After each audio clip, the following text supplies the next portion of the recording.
Basic আমি বলবো practical implications আছে যেগুলো গভর্নমেন্টের যে গোলস এবং জনগণের যে স্বার্থ তার সাথে সরাসরি মিলে যায়, অ্যালাইনমেন্ট আছে। আমাদের একটা বড় লক্ষ্য হচ্ছে ভ্যাকসিনেশন নিয়ে কাজ করা, বোথ হিউম্যান এবং লাইভ স্টকের ক্ষেত্রে, এবং বায়োটেকের এটার সাথে সরাসরি সম্পৃক্ততা রয়েছে। আমরা কিভাবে আমাদের ভ্যাকসিনের ক্ষেত্রে আরও বেশি স্বাবলম্বিতা তৈরি করতে পারি। ফর ইনস্টেন্স হামের ক্ষেত্রে বর্তমানে একদম কারেন্ট ইস্যু, সেখানে কি আমাদের কোনো ইন্টারভেনশন আমাদের নিজেদের ইকোসিস্টেম কি তৈরি করতে পারি কিনা। ড্রাগসের ক্ষেত্রে অর্থাৎ মেডিসিনের ক্ষেত্রে আমরা কি আমাদের মেডিসিনের যে ইম্পোর্ট ওরিয়েন্টেড বেশ কিছু জিনিস আছে সেগুলোকে স্বনির্ভরতা তৈরি করতে পারি কিনা, আরও বেশি সাশ্রয়ী হতে পারি না। ক্যান্সার সহ অন্যান্য বেশ কিছু লাইফস্টাইল নিজস্ব রিসার্চ আছে, সেখানে কি আমরা আরও বেশি বিনিয়োগ করতে পারি কিনা, এবং সেই জন্য গভর্নমেন্ট কী টাইপের পলিসি দিতে পারে, এগুলো নিয়ে আমাদের আলোচনা হওয়া প্রয়োজন। আমাদের বড় একটা গভর্নমেন্টের লক্ষ্য হচ্ছে ফুড সিকিউরিটি নিশ্চিত করা। বিশেষভাবে আমাদের যে ফ্যামিলি কার্ড রয়েছে, সেই ফ্যামিলি কার্ডের প্রাথমিকভাবে লক্ষ্য ছিল যে অর্থনৈতিক সহযোগিতা করা, এবং একটা পর্যায়ে গিয়ে আমরা এখানে প্রোডাক্ট ইন্ট্রোডিউস করতে চাই যদি আমাদের সেভাবে কৃষি নির্ভর স্বনির্ভরতা তৈরি করতে পারি। তো সেই ক্ষেত্রে কি আমরা আমাদেরকে প্রয়োজনীয় খাদ্যপণ্য হিসেবে তেল, সেটা প্রোডাকশন বাড়াতে পারি কিনা, আমরা কি সুগারের প্রোডাকশন বাড়াতে পারি কিনা, আমরা সেখানে এক্সপ্লোর করতে পারি যে বিটরুট বা মাস্টার্ডের কীভাবে প্রোডাকশন বাড়বে, যার উপর ভিত্তি করে আমাদের প্রয়োজনীয় খাদ্যপণ্যের ক্ষেত্রে আমাদের স্বনির্ভরতা তৈরি হবে।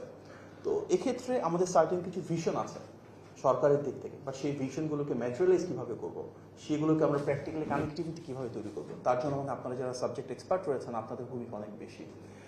অনেক এগ্রিকালচার প্রোডাক্ট রয়েছে যেখানে আমাদের প্রোডাক্টিভিটি সেরকম নাই, আমরা আমাদের প্রোডাক্টিভিটি কীভাবে বাড়াবো। হতে পারে সেখানে ফসল উৎপাদন বাড়ানোর মাধ্যমে, ডাইভার্সিফিকেশনের মাধ্যমে। বাট ওভারঅল আপনারা যদি ল্যান্ডের সাথে প্রোডাকশনের রেশিও দেখি, বাংলাদেশে আমরা যথেষ্ট ইনএফিশিয়েন্ট। তাহলে আমরা এফিসিয়েন্সিটা কীভাবে আর গ্রো করবো, মডার্ন টেকনোলজিক্যাল ইন্টারভেনশন হয়তো থাকবে, সেগুলো নিয়ে আমাদের কাজ করার সুযোগ রয়েছে। আমাদের গভর্নমেন্টের একটা বড় প্রতিশ্রুতি আছে, মাননীয় প্রধানমন্ত্রী বলেছেন মিড ডে মিল, অর্থাৎ বাংলাদেশে প্রায় 2 কোটি প্রাইমারি স্কুল স্টুডেন্টস রয়েছে, তাদের কাছে আমরা পর্যায়ক্রমে টিফিন পৌঁছে দিতে পারি সহজ ভাষায়। কিন্তু বর্তমানে একটা বড় সমস্যা হচ্ছে এই মিড ডে মিলগুলো যেগুলো যাচ্ছে এগুলো অনেকটাই পেরিশেবল, নষ্ট হয়ে যাচ্ছে, কখনো বাটার বান যাচ্ছে, কখনো কলা যাচ্ছে। তো এই ক্ষেত্রে আমাদের একটা R&D করা দরকার যে আমরা নন পেরিশেবল প্রোডাক্টস কীভাবে আমাদের বাচ্চাদের কাছে পৌঁছে দিতে পারি, যেখানে অ্যাট দ্য সেম টাইম তাদের নিউট্রিশনের ভ্যালুও থাকে, আবার কস্টিংও সেফ হয়, কিন্তু রাইট প্রোডাক্টও তারা পাচ্ছে মিড ডে মিল হিসেবে। এগুলো নিয়ে একদম directly practically relevant existing problem, কিন্তু আমরা সলিউশন খুব যে বেশি কাজ হয়েছে গত 16-18 বছর সেরকম না। আমাদের মূল উদ্দেশ্য এনভায়রনমেন্টের ক্ষেত্রে একটা ক্লাইমেট রেজিলিয়েন্স তৈরি করা। আমরা চাই আমাদের ওয়েস্ট বেসড এনার্জিটাকে কীভাবে প্রমোট করতে পারি, সেক্ষেত্রে আমাদের অপশনসগুলো কী, সেগুলো নিয়ে কাজ করার সুযোগ রয়েছে। যেহেতু আমি শ্রম এবং কর্মসংস্থান মন্ত্রণালয়ের সাথে রয়েছে, আমাদের দেশে এবং বিদেশে প্রচুর কর্মসংস্থান তৈরি করতে হবে, যেখানে আমাদের দক্ষ জনশক্তিকে আমরা কাজে লাগাতে পারি। আমাদের যে হিউজ ডেমোগ্রাফিক ডিভিডেন্ড রয়েছে সেটাকে কিন্তু আমরা ইউটিলাইজ করতে পারি যদি আমরা আমাদের এই ইয়াং জেনারেশনকে রাইট স্কিল সেট দিতে পারি, টেকনিক্যালিটিস, ক্যাপাসিটি ডেভেলপমেন্ট করতে পারি। তো সেই ক্ষেত্রে আমরা আমাদের ইন্ডাস্ট্রি একাডেমিক কোলাবোরেশন কীভাবে বাড়াবো, আমরা তাদেরকে কীভাবে কারিকুলাম আপগ্রেড করবার মাধ্যমে যে রিয়েল ওয়ার্ল্ডের টুলসগুলো প্রয়োজন সেভাবে ইকুইপ করবো। আনফর্চুনেটলি আমাদের যে এডুকেশন সিস্টেম, সেখানে বড় বড় ভারী ভারী ডিগ্রি নেওয়া হয়, বাট এর সাথে প্র্যাকটিক্যাল রেলেভেন্স বা ইন্ডাস্ট্রি প্রিপেয়ারনেস খুব কম। তার মানে এক্ষেত্রে আমাদের কারিকুলামে হাত দেওয়ার প্রয়োজন রয়েছে। আমাদের এমনভাবে আমাদের কারিকুলামটা ঢেলে সাজাতে হবে যেখানে রিয়েল লাইফের জন্য তারা প্রিপেয়ার হয়, transferable skills, interpersonal skills, technical skills যেমন থাকবে, তেমনি সাবজেক্ট স্পেসিফিক যে পার্টিকুলার ক্যাপাবিলিটি প্রয়োজন, নলেজ প্রয়োজন, সেগুলো তাদেরকে আমরা কীভাবে গ্রুম করে দিতে পারি, এগুলো নিয়ে যথেষ্ট কাজ করার প্রয়োজন রয়েছে। আপনার এখানে যারা রয়েছেন একটা বড় অংশই বিদেশ থেকে পড়াশোনা করে দেশে ফেরত এসেছেন, আমি সহ, বাট আমাদের দেশে কিন্তু ব্রেইন ড্রেন হয়ে চলে যাচ্ছে একটা বড় অংশ। উই অল নো এই ব্রেইন ড্রেনটাকে কীভাবে আমরা ব্রেইন সার্কুলেশনে পরিণত করতে পারি, যেখানে আমাদের যারা ফাইনেস্ট ট্যালেন্ট রয়েছে বিশ্বের বিভিন্ন দেশে, ওনারা একাডেমিক হিসেবে কাজ করতে পারেন, কিংবা দেখা যায় প্র্যাকটিশনার হিসেবে কাজ করছেন, ইন্ডাস্ট্রিতে কাজ করছেন, ওনাদের যে ট্যালেন্টটুকু আছে এটাকে আমরা বাংলাদেশে ইন্টিগ্রেট করতে পারি। অনেক দেশে কিন্তু এ ধরনের সাকসেসফুল মডেল আছে, যেখানে দেখা যায় তারা জয়েন্ট কোলাবোরেশনে কাজ করছে, রিসার্চের কাজ করছে, হয়তো তাদের ল্যাব আছে বাংলাদেশের মতন বিভিন্ন দেশে, সেটার সাথে ওয়েস্টার্ন ওয়ার্ল্ড বা যে যে দেশে কাজ করছে একটা কানেক্টিভিটি তৈরি করছে, গ্র্যান্টের আছে সেখানে সুযোগ সুবিধা। অনেক সময় দেখা যায় বিশ্বের বিশেষ কিছু ইউনিভার্সিটিতে যদি আমরা তাকাই, বিশেষ কিছু দেশের মানুষের দিকে তাকাই, তারা কিন্তু তাদের ওই পিএইচডি করার স্টুডেন্টের কথাই বলি, পোস্টডক করার রিসার্চারের কথা বলি, নিজের দেশের বাইরে নিতে চায় না। সো এখানে আমাদেরও যদি এভাবে একটু প্যাট্রোনাইজ করতে পারি, আমাদের অনেক একাডেমিক ভালো ভালো জায়গায় আছেন, তাদের কিভাবে আমরা এনকারেজ করবো।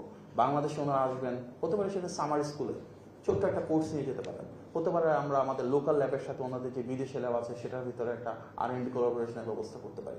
এখানে আসলে গভর্নমেন্টের যদি পলিসি সাপোর্ট থাকে এবং ইউনিভার্সিটির যদি সেই ইন্টারেস্ট থাকে, তাহলে আমরা সামগ্রিকভাবে বেস্ট বাংলাদেশি মাইন্ড যারা রয়েছেন, যারা বিশ্বের বিভিন্ন দেশে ছড়িয়ে আছেন, ওনাদের এই ব্রেইন ড্রেইনটাকে ব্রেইন সার্কুলেশনে কনভার্ট করতে পারি।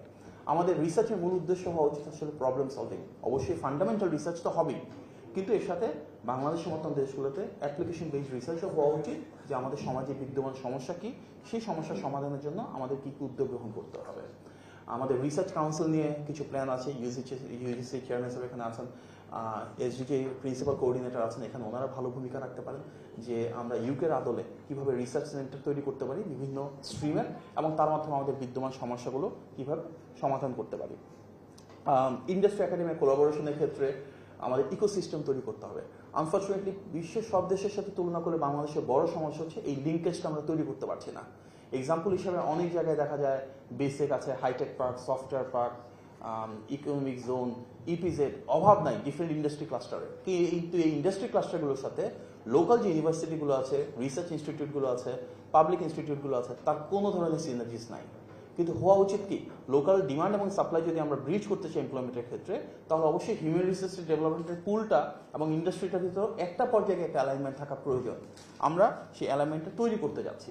ইতিমধ্যে উদ্যোগ নেওয়া হয়েছে, এখানে রেহান আসাদ ভাই খুব গুরুত্বপূর্ণ ভূমিকা রাখছেন, যে গভর্নমেন্টের বিভিন্ন যেসব ইন্ডাস্ট্রি ক্লাস্টার আছে সেখানে অব্যবহৃত জায়গা কি আছে, কোথায় কোথায় ইন্ডাস্ট্রি আন্ডার ক্যাপাসিটিতে রান করছে, কোথায় কোথায় different software park, hi tech park রয়েছে যেখানে আমাদের স্পেস আছে, এবং লোকাল ইউনিভার্সিটিগুলোকে আমরা সেখানে ইন্টিগ্রেট করতে পারি, ওয়ার্কিং স্পেস দিতে পারি, তাদেরকে আমরা ইনকিউবেশনের সুযোগ দিতে পারি, কমার্শিয়ালাইজেশন করতে পারি।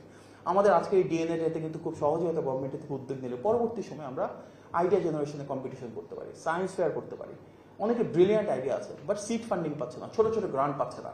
আমরা যদি এই ধরনের একটা সিস্টেম তৈরি করতে পারি যেখানে আমাদের ইয়াং জেনারেশন যারা রয়েছে, ব্রাইট স্টুডেন্ট রয়েছে, তাদের যে অ্যাসপাইরেশন সেই অনুযায়ী তারা প্রজেক্ট সাবমিট করবে, ভালো আইডিয়া হলে গভর্নমেন্ট থেকে সেটাকে আইডিয়াটাকে কমার্শিয়ালাইজ করা হবে।